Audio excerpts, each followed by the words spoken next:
Legends, कैसे हो आप सभी का स्वागत है सोशल साइंस चैप्टर के ब्रांड एपिसोड में। आज का एपिसोड हम क्लास 9 हिस्ट्री के chapter number 4 pastoralist in the modern world के पार्ट 1 का एक्सप्लेन करेंगे विद नोट्स। हमारे सीबीएसई वालों ने हमें सबसे पहले फ्रांस भेजा, रसिया, फिर जर्मनी।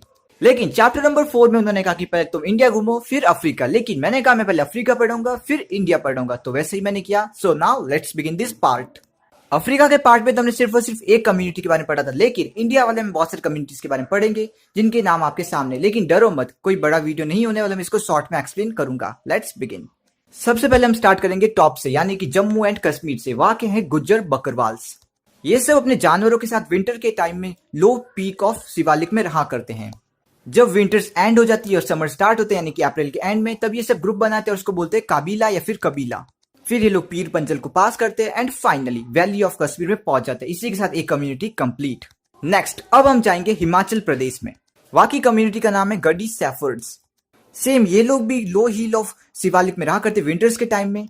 विंटर के टाइम में ये लोग जाते हैं लाहौल और स्पीति, और जब बर्फ पिघल जाती है और रास्ता एकदम साफ होता है तब ये पहुंच जाते हैं हायर माउंटेन मीडोज के अंदर। लेकिन जब सितंबर का एंड या फिर नजदीक आ जाता है तब ये लोग वापस आते हैं लाहौल एंड स्पीति। वहां पर अपनी हार्वेस्ट को कर लेते हैं एंड विंटर के लिए पौधे वापस उगा देते हैं। पौधे तो क्या, क्रॉप्स। और फिर बाद में वापस पहुंच जाते हैं लो हिल ऑफ शिवालिक। इसी के साथ एक और कम्युनिटी कंप्लीट। अब आते गढ़वाल एंड कुमाऊं। ये कोई जगह होगी, उसके लोगों का नाम है गुज्जर कैटल हर्डर्स। ये गुज्जर बकरवाल्स नहीं, ये अलग है, ठीक है। ये लोग वैसे एक्चुअली जम्मू एंड कश्मीर में रहा करते थे, लेकिन अच्छे पेस्चर लैंड की तलाश में यहाँ पर आ गए उत्तर प्रदेश के ऊपर। ये लोग विंटर के टाइम में भाबर यानी कि फुट हिल्स में रहते हैं, और जब गर्मी का टाइम होता है तब जाते हैं बुग्याल में। इनका मतलब यहाँ पर पढ़ सकते हो, ठीक है। Wasn't it simple, right? इन दिनों की तरफ भोटियास, किन्नौरीस एंड शेरपास ये भी कुछ ऐसी साइक्लिक मूवमेंट्स को फॉलो करते हैं। और इन सब का बस एक ही रीजन है कि जो पेस्चर लैंड है उसको बुरी तरह से एक्सप्लॉइट नहीं करना, यानी कि एक ही जगह पर नहीं रहेंगे और ये सब बार बार घूमते रहे, जैसे कि नोमैड्स पीपल करते हैं। यानी कि एक जगह पर रहेंगे तब तक दूसरी जगह का पेस्चर वापस रिग्रो हो सके।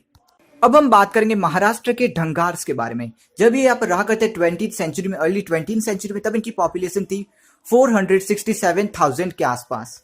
ये ढंगार्स मोस्टली या तो सेफर्ड्स थे, बफेलो हियर्स थे, या फिर ब्लैंकेट सेलर्स हुआ करते थे ये लोग। और ये लोग जिस सेंट्रल प्लेट्यू के पास में रहा करते थे, ये बहुत बुरा एरिया था, यानी कि यहाँ पर हार्वेस्ट अच्छी तरह से नहीं हो सकते। यहाँ पर सिर्फ और सिर्फ ये लोग बाजरा को ग्रो कर सकते थे, जिसको ये लोग अक्टूबर में हार्वेस्ट कर लिया करते थे। वहां पर हार्वेस्ट करने के लगभग 1 महीने के बाद वो चल जाते थे कॉनकन, जहाँ पर उनको कॉनकनी पीजेंट्स उनका स्वागत करते थे। और जो कॉनकन एरिया था ना, वो अपने सेंट्रल प्लेट्यू से बहुत ही अलग था, यानी कि उससे बेटर था। वहां पर हाई रेनफॉल होती थी और वहां की सॉइल भी बहुत ही रिच थी। और जब इन ढंगार्स लोगों का वापस सेंट्रल प्लेट्यू जाने का टाइम होता था, तब ये कॉनकनी लोग उनको राइस भी दे दिया करते थे। कितने अच्छे लोग थे ये लोग। एक और कम्युनिटी कंप्लीट। अब कम्युनिटी एक नहीं बल्कि 3 है, जिनमें थोड़ी बहुत कॉमन बातें हैं, ठीक है। गोलास, कुरुमास एंड कुरुबास। ये लोग आंध्र प्रदेश और कर्नाटका के बीच में रहा करते हैं। यहाँ के प्लेट्यूज भी एकदम महाराष्ट्र के प्लेट्यू की तरह ही है, यानी कि ड्राई एंड कम सॉइल की तरह। जो ये गोलास लोग थे, ये लोग कैटल हर्डर्स थे, और कुरुबास एंड कुरुमास ये लोग गोट एंड शिप को हर्ड किया करते थे। जब ड्राई सीजन था, यानी कि गर्मियों का टाइम होता तब ये लोग कोस्टल एरियाज में चले जाते, लेकिन जब बारिश आती तब अपने वापस घर आए ये लोग आ जाते थे।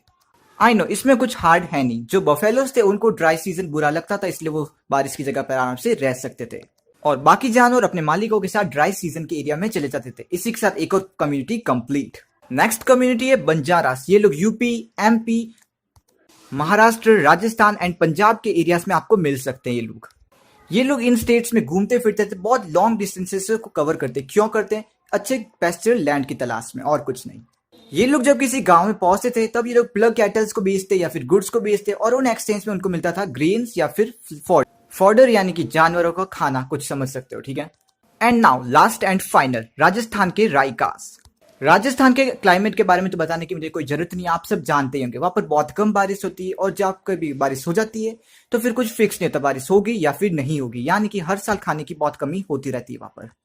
सो राजस्थान के रायकास ने उस सब को हैंडल करना सीख लेता, उसको अडॉप्ट कर लेता, यानी कि उन लोगों ने प्लान बनाया। क्या प्लान बनाया कि ग्रेट जोधपुर, बीकानेर, जैसलमेर एंड बाड़मेर के पेस्टोरलिस्ट लोगों से हम पेस्टोरलिज्म एंड कल्टीवेशन को एक साथ करेंगे। यानी कि ये लोग अपने मानसून के टाइम में तो अपने घर पे ही रहेंगे, और जब विंटर्स आ जाएगी तब ये लोग बाहर निकल जाएंगे खाने की तलाश में। खाने की क्या, पेस्चर की तलाश में। इन रायकास में एक होते हैं मरु रायकास। मरु का मतलब होता है डेजर्ट। इन लोगों के पास कैमल होते हैं और बाकी लोगों के पास शिप एंड गोट्स हुआ करते हैं। सो इसी के साथ ये पार्ट कंप्लीट होता है। कुछ भी प्रॉब्लम हो तो आप पूछ सकते हो कमेंट सेक्शन में, कोई प्रॉब्लम नहीं होगी मुझे। So now let's say goodbye legends. You are all free. अगर आपको कुछ पूछना हो तो आप प्लीज मुझे पूछ सकते हो कमेंट सेक्शन में। और बताओ नोट्स कैसे लगते हैं आपको, क्या चाहिए आपको? जस्ट किडिंग, आपके सामने ही तो है ये लोग।